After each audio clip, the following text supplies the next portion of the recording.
Any relationship is based on communication. Better communication, better expression of thoughts and ideas helps to build good relationship. Husband and wife have to be good communicators, at least with their spouse. So when you talk about communication, so we have to speak in a guarded fashion. That's what Proverbs says. You have to think before you speak, not speak and then think. Always have the words which is bringing edification and blessing to others. So then it is always learn to speak unselfishly. So that means me and I, that terms should not happen in a husband and wife relationship. It should be always we, ours.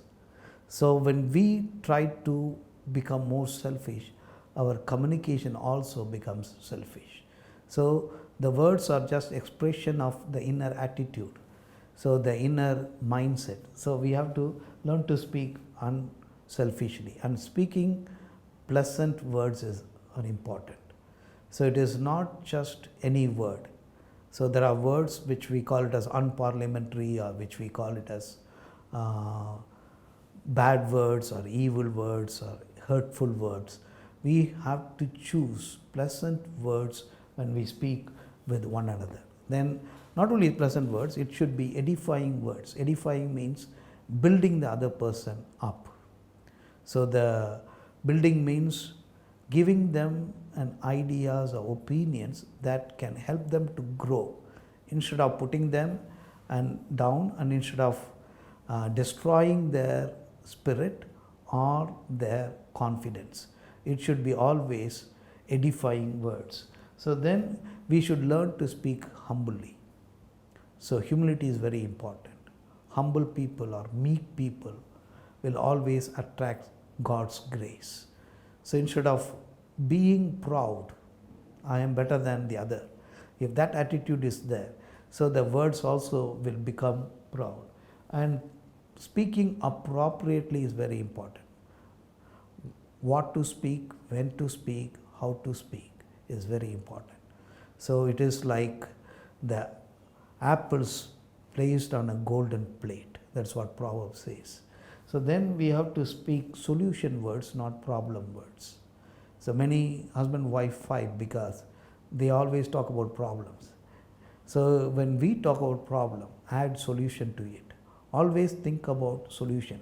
So that means our mindset should be always how to solve the problem, instead of creating or developing or increasing the problem.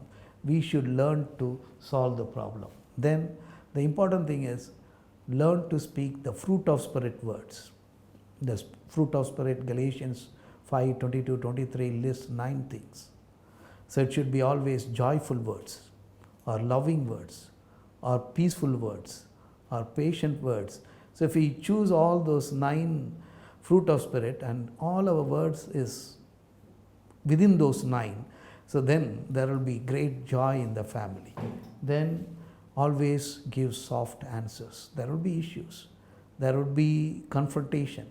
So when the confrontation happens, instead of being defensive, be humble and give soft answers.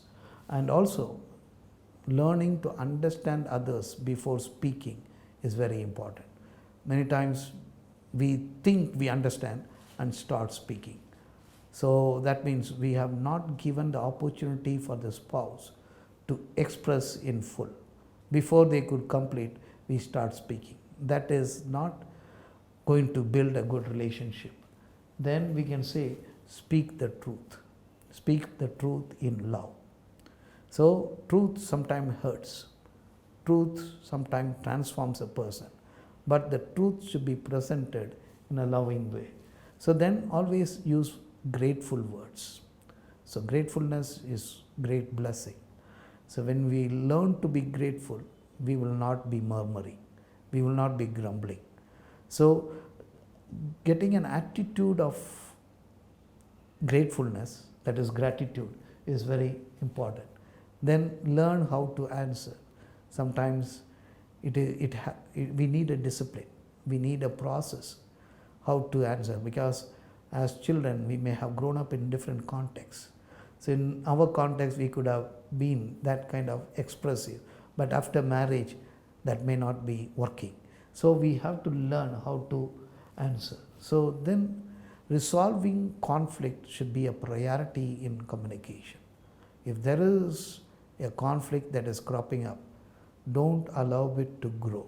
Don't allow it to become big, that will become a hindrance in your conversation. And then allow your spouse to express. Sometimes they may be emotionally hurt, they may be disturbed, they want to speak out. Allow them to speak instead of interrupting or instead of judging. So then learning how you say is very important. That means nonverbal communication, the tone, the attitude, so the face expression, so your body language, these are important. So when you communicate, whether your words may be loving words, but your body language may express anger. So learn to communicate with your whole being to the spouse. So then we have to learn to not to speak certain words, so which should be banned within the family, husband and wife relationships. So today the media, especially the social media, brings certain words which were not used in previous generations. So that means the dirty words have become common words. Some of the dirty words become the topic of the name or the theme of the cinemas or the books. So that is the way the world has gone. But Christian families should know that we cannot use certain kinds of words. Then Proverbs teaches no nagging. So nagging means repeating the same thing again and again. So that irritates any person. Sometimes wife becomes nagging, sometimes husband becomes nagging, sometimes parents become nagging to the children. So if we are communicating what we want to communicate firmly, rightly, there is no need of repeating it. So nagging is irritating, we should avoid that. Then avoid tit for tat. Because husband said this, I will say this. So that attitude is not right. So learning to be humble, learning to forgive will avoid the tit to tat thing. Then asking forgiveness is very important.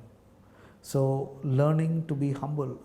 So there is a cultural thing that husband need not ask forgiveness to wife, or parents need not ask forgiveness to children. But Bible says we should be humble enough to confess our sins to one another, including husband and wife. So do not gossip. So gossip is very possible with modern technology like WhatsApp. So when you gossip outside the home, that may hinder or that may hit your home life. Then do not use harsh words which may hurt another person, because the harsh words may be not a harsh word for the husband, but it may be a harsh word for wife. So you should be sensitive to know what are harsh words, what are not harsh words. Lastly, there should be integrity in communication. So that means words should match the deeds. Words should match the attitude. Words should match the relationships. So words cannot stand alone. So communication is complete only when the whole being is expressed in a proper way. So these are the communication principles that can build your family life. May God bless you to become good communicators with one another. May God bless you.